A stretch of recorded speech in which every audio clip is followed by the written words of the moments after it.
네, 말도 많고 탈도 많았던 한국당 전당대회. 이제 사흘 후면 최종 승자가 결정됩니다. 어제 모바일 사전투표를 시작으로 오늘 현장 투표까지 끝나면 일단 선거인단의 사전투표는 마무리됩니다. 과연 최종 표심은 누굴 향할지 관심인데요. 이를 포함한 정치권 이슈들 두 분 전문가와 짚어보도록 하겠습니다. 조대진 변호사, 최형두 경남대 초빙 교수 나와 계십니다. 어서 오세요. 안녕하십니까. 네, 먼저 한국당 전대 이야기부터 해보도록 하겠습니다. 합동연설회, TV토론회 다 마무리가 됐고 사실상 이제 선택은 이미 시작됐다라고 할 수 있을 것 같습니다. 먼저 짧게 그동안 있었던 선거전에 대해서 총평을 좀 들어보겠습니다. 일단은 국민의 입장에서 봤을 때는 저도 좀 재미있게 봤고요. 일단은 이전까지는 황교안 총리가 그렇게 많은 말을 하는 걸 본 적이 없었거든요. 그러니까 그런 부분에서 봤을 때는 국민들이 황교안 총리가 이런 생각을 갖고 있었구나라는 부분을 알게 되는데 좋은 계기였던 것 같고요. 근데 다만 보수의 새로운 부활 그리고 비전을 제시하는 것을 바랬던 대다수의 보수의 그 시각에 있어서는 보수 지지자들한테는 조금 아쉬운 자리가 아니었나 싶습니다. 일단은 그 도로 침박당으로 회귀하는 거 아닌가라는 이런 우려가 토론의 도중에도 계속 있었고요. 박근혜 대통령의 탄핵 여부라든지 이런 부분들이 합당한지에 관련된 질문들에 있어서 도로 침박당이 되는 거 아닌가라는 아쉬움이 있었고, 그러니까 국민의 관심을 끌었어야 됐는데 국민의 관심보다는 자기들의 입장과 자기들의 위안을 삼는 자리로 끝난 거 아닌가라는 생각이 들어서 좀 아쉬운 면이 있었다고 평가를 합니다. 예, 막말, 우경화 논란 참 많은 일들이 있었는데 총평 부탁드립니다. 네, 전반적으로 이 자유한국당 금기로에 선 지금 상황입니다. 이제 지난 선거에 대통령 선거에서 패배하고 지방선거에서 패배하고 이대로 가면은 정말 참 총선도 보장하기 어려울 겁니다. 아마 민주당과 지금 정부가 경제에서 큰 실정을 저지르고 있다 하더라도 이쪽 정당의 리더십을 보여주지 않으면 안 되는데, 그래서 이번 전당대회는 대통령 선거 단핵부터 폐인 대통령 선거 그리고 지방선거 폐인의 1위까지 모든 문제가 한꺼번에 드러난 전당대회였다고 생각합니다. 예. 또 그 과정에서 많은 부분들이 이제 수습되기도 하고 또 정리되기도 하고, 특히나 처음에는 이제 수많은 후보들이 나와서 난립하면서 정말 막말과 진흙탕 선거전이 우려됐는데 전당대회 그 시기 문제, 그러니까 북미 정상회담과 겹치면서 이 문제를 통하면서 상당히 후보가 상당히 단촐하게 정리가 됐고요. 또 그 과정에서 중요한 점은 과거 고질적이던 친이 친박이라는 경계를 어느 후보도 먼저 내가 친이다, 친박이다를 주장하지 않습니다. 이게 친이 친박을 주장해서는 더 이상 이 분열을 극복하지 않고서는 안 된다는 공감이 분명히 섰기 때문에 황교안 후보도 그렇고 그다음에 오세훈 후보도 지금 더 이상 고질적인 분파를 요구하지는 않는데, 이 탄핵과 이런 문제들은 어차피 자유한국당이 한 번은 정리하고 넘어가야 할 문제입니다. 이 탄핵이 바로 자유한국당의 폐인이었고, 이 정당의 가장 큰 죄악은요, 자신들을 지지해준 국민들, 지지자들을 배신하는 겁니다. 그건 뭐냐면 정권을 잃은 겁니다.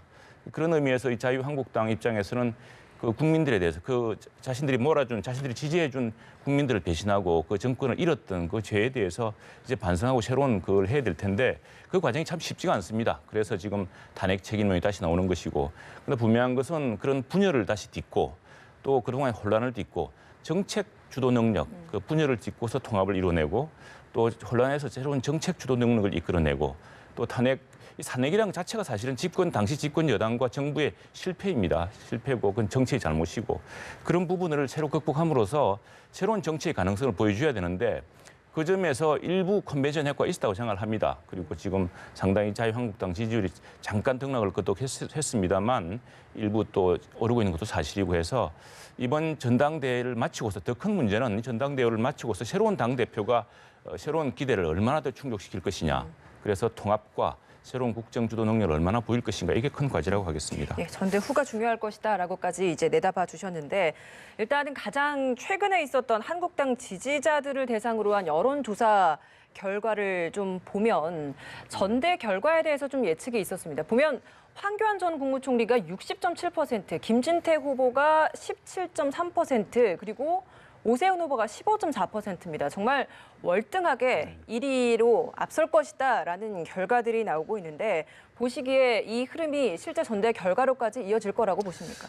전대 결과로는 이어질 것 같습니다. 근데 좀 안타까운 부분이 최초에는 황교안 전 총리가 이런 프레임을 그러니까 어떻게 보면 좀 우경화되고 그리고 좀 우양호 행보에 관련된 부분들이 그렇게 강하지 않았었거든요. 근데 어느 순간부터 되게 이런 태도들이 뭐 탄핵에 관련된 언급을 한다든지 좀 강해졌었는데 이게 당대표 황교안한테는 유리하게 작용될 것 같지만 향후 정치 행보에 있어서는 그렇게 도움이 안 될 것 같다는 생각이 좀 듭니다. 어쨌든 아까도 그 조사에서 나왔지만 한국당 지지층에서 황교안 후보가 지금 앞서는 걸로 나와 있지 않습니까? 예. 당 대표에 있어서는 뭐 크다 큰 무리 없이 당선될 가능성이 높다고 보여지지만 이제 문제는 이게 그 국민 참여도 한 30%가 들어가지 않습니까? 그렇기 때문에 국민들도 바라보고 있는 당대표 선거기 때문에 단순히 당권을 잡기 위한 그런 포석으로서 발언을 한다든지 이런 행동을 하는 것 자체가 향후에 있어서는 어쨌든 본인도 대권을 꿈꾸고 있을 테니까요. 거기에 있어서는 좀 미치지 좀 이렇게 실망스러운 행보가 아니었을까라는 생각을 좀 해봅니다.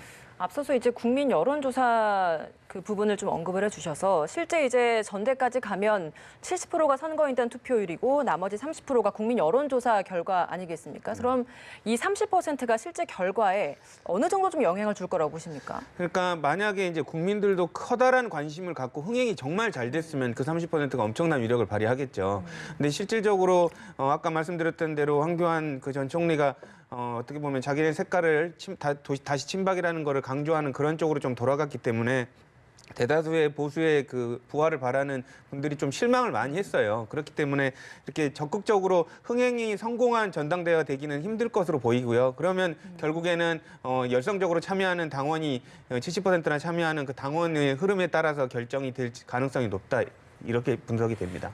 최종 투표율이 만약 지난번 전대와 비슷하다고 하면 20%뭐 중초반으로 왔다 갔다 하게 될 텐데 그렇게 되면 사실 이 30%라는 국민 여론조사 결과가 선거인단의 그 지지 투표 결과에 비해서 굉장히 차지하는 가치는 클 것이다라는 분석도 있던데 이건 어떻게 보십니까? 근데 일반 여론조사를 봐도요, 사실은 크게 차이가 물론 갤럽 여론조사 있었습니다만 그게 이제 사실은 크게 차이가 나지 않고 있고 이와 디베이트는 게 이제 갤럽 여론조사가 얼마 전에 있었습니다. 지난 금요일 있었는데 그 갤럽 여론조사는 이제 한국당 지금 전당대회 나온 새 후보에 대해서만 국민들의 지지도를 물었는데 그 지지 응답자의 40%는 사실 민주당 지지자들이었습니다.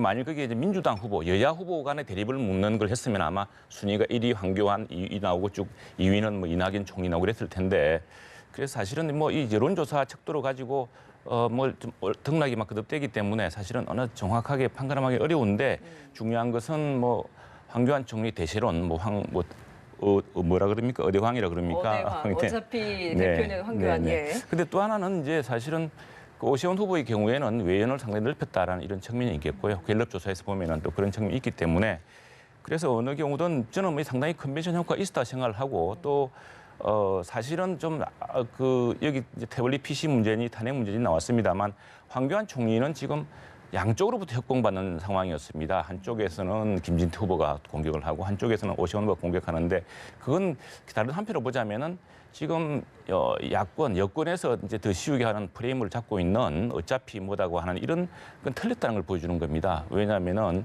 지금 뭐 황교안 전 총리가 친박을 등에 입고 나온 것도 아니고 또 친박을 안고 가겠다고 이렇게 한 것도 아닙니다. 그것 때문에 오히려 유영아 변호사라든가 이런 분들이 또 사실은 굉장히 파장이 큰 발언을 하지 않았습니까? 예. 또 김진태 후보도 공격하고 있고 반면에 이제 오세훈 후보는 오세훈 후보대로 지금 분명한 입장을 밝히라고 또 견인하고 있고 하는 과정인데 그 과정에서 지금 뭐 몇 가지 그 아주 마이너한 그 이제 이 토론 과정에 있었던 말 같은 걸 가지고서 이렇게 황교안 총리나 지금 자유한국당 전당대회가 뭐 극우화됐다라고 보기에는 어렵고요. 사실은 상당히 일부 그런 양상이 있었는데 부산, 경남, 울산 전당대회를 거치면서 너무 지나치다. 이른바 소수의 그 일부 사람들이 들어와서 너무 전당대회를 망치고 있다는 비난 여론이 커지면서 상당히 질서가 잡혔고 안정이 되었다고 합니다. 그래서 이제는 뭐 남은 과제는 아까도 말씀드렸다시피 과연 새로운 기대, 국민들이 참 놀라운 것 중 하나는 어쨌든 여야 후보 전체를 잠재 후보 전체를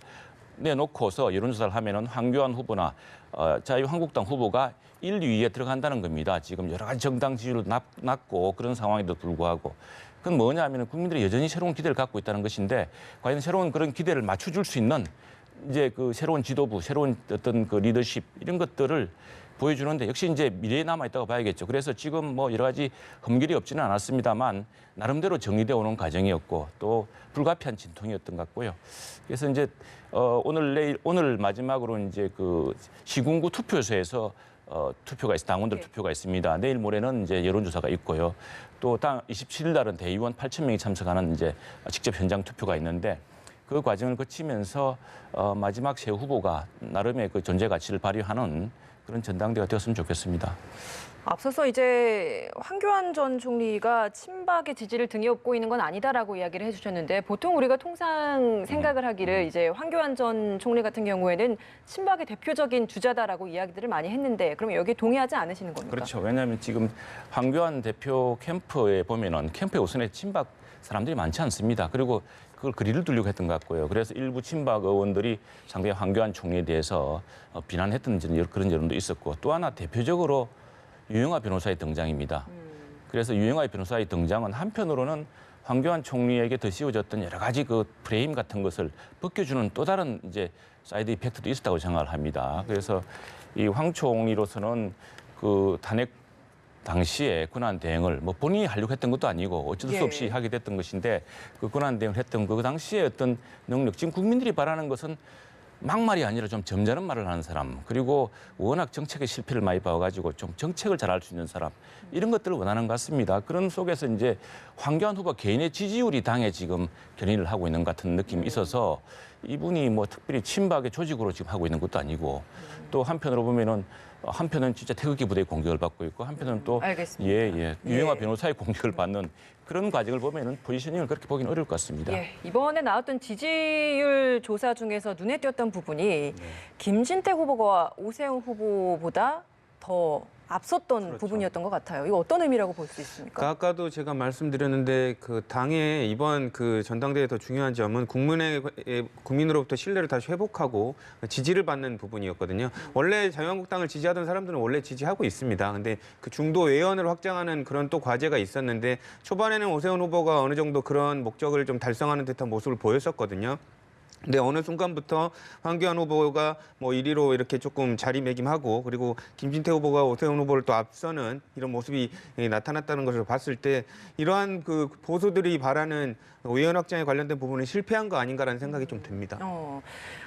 교수님께서는 오세훈 후보가 지금 더 3위로 나오고 있는데 앞서서 말씀하시기를 오세훈 후보가 출마로 홍보 효과를 봤다라고 이야기를 하셨거든요. 지금 여론조사에서 언급하지 않고 있는 게 바로 금요일 날 나왔던 갤럽 여론조사입니다. 사실 갤럽 여론조사로 아마 오세훈 후보 측은 상당히 고무됐을 겁니다. 여기 이제 1위가 나왔기 때문에 그 전체 국민을 상대로 해서 물었을 때 이건 아마 지금 마지막 내일 모레 실시되는 전국 여론조사에 상당히 이제 플러스 요인이 될 것 같은데, 근데 지금 언급하고 있는 문제는 바로 그 자유한국당 지지자, 그 700여 명을 상대로 한 여론조사거든요. 그렇죠.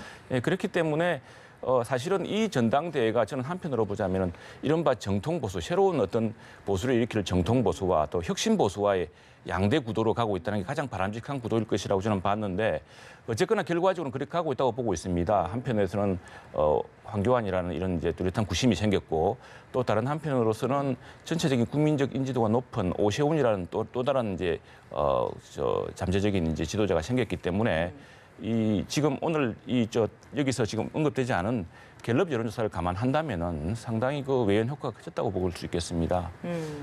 그러면은 사실 지금 지지자를 대상으로 한 여론조사가 실제 전당대회에 좀 비유를 하자면 선거인단 투표율 70%에 좀 해당되는 것을 예측해 볼 수 있는 잣대가 될 것이고 그리고 뒤에 짚어주셨던 저 47% 갤럽 관련된 여론조사, 총 국민 전체를 대상으로 한 여론조사 지지율을 보면 오세훈 후보가 앞서는 그 부분은 우리가 의미하는 그 30% 국민 여론조사를 의미를 할 텐데 그렇습니다. 이런 것들이 다 합쳐졌을 때도 최종 결과는 크게 변화가 없을 거라고 왜냐하면 보시는지요? 70%가 워낙 압도적이기 때문에 숫자가 압도적이기 때문에 그리고 그 일반 갤럽 여론조사를 보더라도 거기에서 큰 격차, 아주 뭐 현저한 격차, 상당히 이제 차이가 있습니다만 또 그걸 충분히 좁힐 만한 전국 정당 내부에서 대의원들과 핵심 당원들의 투표가 있기 때문에 그런 양상들이 과거 자유한국당, 옛날 새누리당, 한나라당에서 경선에서 들어 있었습니다.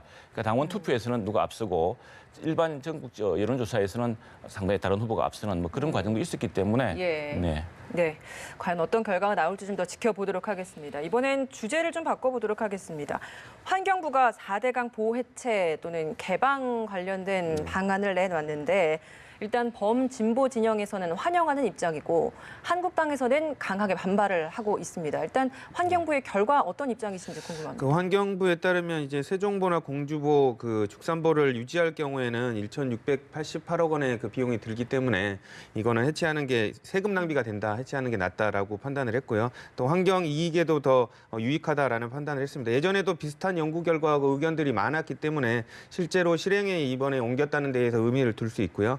그리고 실제 홍수 대비 효과는 미미한데 가뭄에는 오히려 악영향을 준다는 그런 효과들도 많았기 때문에 이런 부분에 봤을 때 뭐 올바른 결론이 아닌가라는 주장들을 하고 있습니다. 그럼 적절하다고 보시는 저는 입장이신가요? 적절하다고 봅니다. 왜냐하면 예전에 4대강 관련해서 보를 설치하고 이런 부분들이 명확하게 투명하게 그 절차상에 관련된 부분들이 밝혀지지 않은 부분도 있고 국민들이 필요하다라고 의견 수렴을 한 부분도 없었거든요. 그렇기 때문에 이번에 여러 가지 축적된 그 결과를 가지고 이번에 상시보를 개방하는 그 안을 제시했다는 것 자체가 경제적으로 참 유익하다라고 긍정적으로 보는 입장입니다. 한국당이 주장하는 이야기는 4대강 평가에 참여했던 민간위원 8명이 모두 좌편향 인사다라는 주장을 하고 있거든요. 여기에 대해서는 어떤 입장이십니까? 근데 이제 제가 아까도 말씀드렸지만 이 축적 결과가 불과 몇 개월 만에 나온 게 아니라 예전부터 그 4대강 관련된 문제가 생길 때부터 계속 그 관련된 데이터들을 모아서 이번에 결론을 내린 것이거든요. 그렇기 때문에 그 위원 몇 명의 성향을 주관적으로 평가해가지고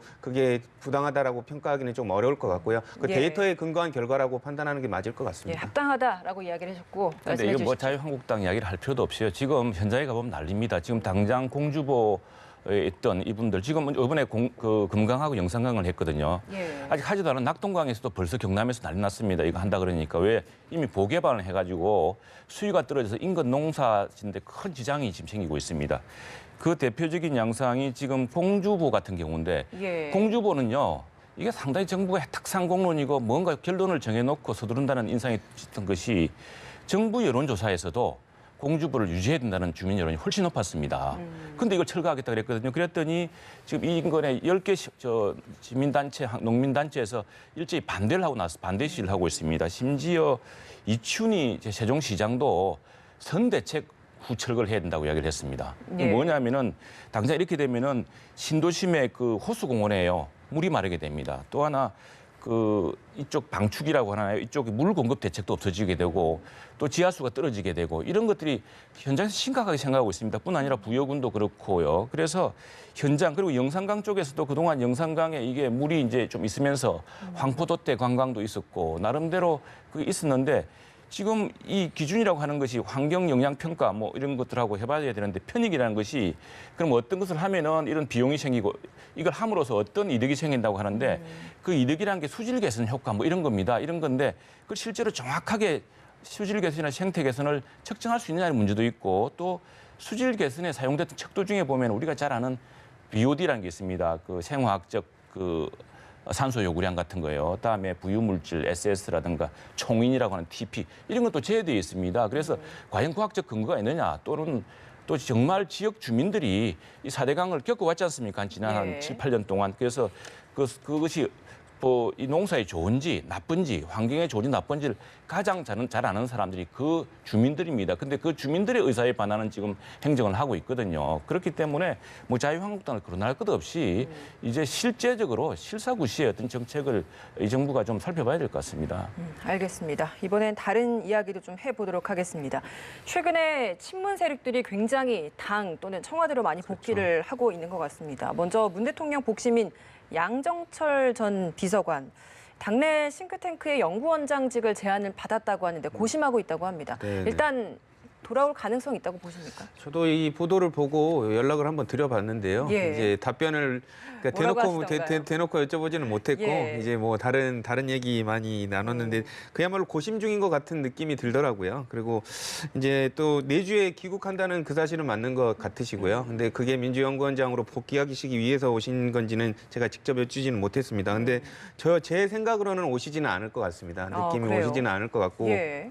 다만 와야 한다는 그 부분에 대해서는 저는 동감을 합니다. 어떤 생각 때문에 안 올 것 같다고 말씀하시는 건가요? 그러니까 워낙 그 주변에 측근들이나 그 친한 사람들한테 자기는 대통령한테 부담 주는 여러 가지 뭐 공직 임명직뿐만이 아니라 기타 여러 그 전면에 나서는 직을 하지 않겠다라고 얘기를 해왔었는데 지금 어떻게 보면 일부에서는 청와대에서 임명만 하는 것만 안 가면 되는 거 아니냐라는 이런 얘기를 하고 있거든요. 근데 그런 부분에 있어서도 상당히 부담을 많이 느끼시는 것 같고요. 다만 그 필요성, 그러니까 문재인 정권이 중후반으로 가면서 여러 가지 동력을 필요로 하고 총선에서 이겨야 된다는 그 생각에 도움을 주고 싶어하는 생각은 맞지만 예. 뭐 이렇게 당에 직접적으로 복귀하고 이런 부분은 부담을 느끼는 것 같습니다.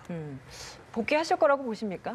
글쎄 뭐 기획 능력이 있으니까 민주연구원장 같은 경우는 사실 총선 기획을 하고 이런 겁니다. 또 하나는 봐야 될 점은 아마도 민주당에서 그런 걸 생각하지 않은가 싶은데 지금 집권 3년 차거든요. 집권 3년 차고 내년이 총선입니다. 그러면 이제 사실은 그 어떤 전국 주도의 중심이 청와대에서 당으로 넘어갑니다. 그런 의미에서 당에서 보다 큰 목소리를 내기 위해서 그리고 청와대의 그런 의사를 제대로 전달하기 위해서 아마 양정철이라는 기획통을 지금 발탁하려고 하는 거 아닌가 싶긴 한데 예. 그러나 분명 한 점은 이제 당청 관계가 3년 차부터 변하고요. 특히나 총선을 앞두고 있어서 앞으로 당에서 상당히 청와대와 다른 목소리가 나올 겁니다. 그래서 그런 점에서 보자면은 이게 뭐 양정철 전 비서관이 한 군데 갔다 그래서 이게 뭐 이런 그 구도를 바꿀 수 있는 정도는 아니라 보고요. 다만 양 전 비서관의 기획 능력, 또 선거를 보는 능력이라든가 이런 것들이 아마 민주당에서 크게 사고 있는 거 아닌가 싶네요. 그럼 실제 총선에까지는 큰 영향을 주지 않을 거라고 보시는 입장이십니까? 총선에 영향을 주는 건 사실 일자리 같은 거고요. 경제 상황입니다. 지금 여러 가지 경제 지표가 참 최근에 가장 최악이거든요. 특히 일자리는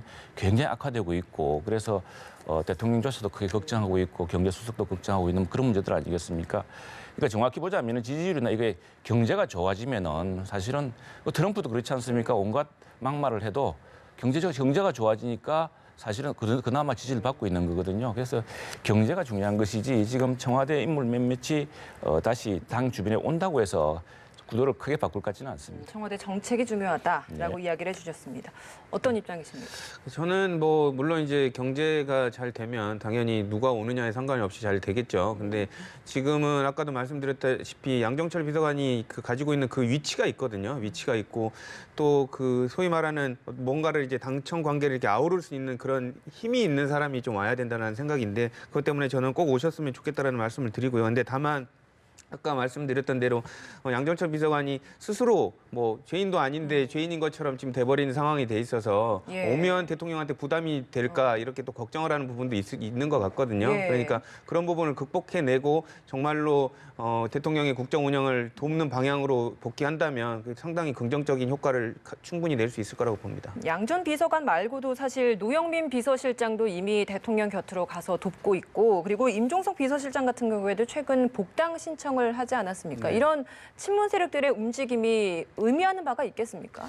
일단은 그 당청이 한 팀이라는 거를 국민들한테 좀 안심해서 보여주는 게 그러니까 서로 엇박자가 나는 게 아니라 안심해서 보여주는 게 국민들이 경제 관련해서도 지금 어려운 상황인데 좀 안심할 수 있는 그런 모습을 보일 것 같고요. 예. 그런 모습들이 총선에 있어서도 여러 가지 팀 플레이를 하는 데 있어서 좀 이렇게 긍정적인 효과처럼 보여질 수 있다는 점에서 이렇게 전진 배치하는 거 아닌가 싶습니다. 예, 알겠습니다. 오늘 두 분 말씀 여기서 마무리 짓도록 하겠습니다. 조대진 변호사, 최형두 경남대 초빙 교수였습니다. 두 분 고맙습니다.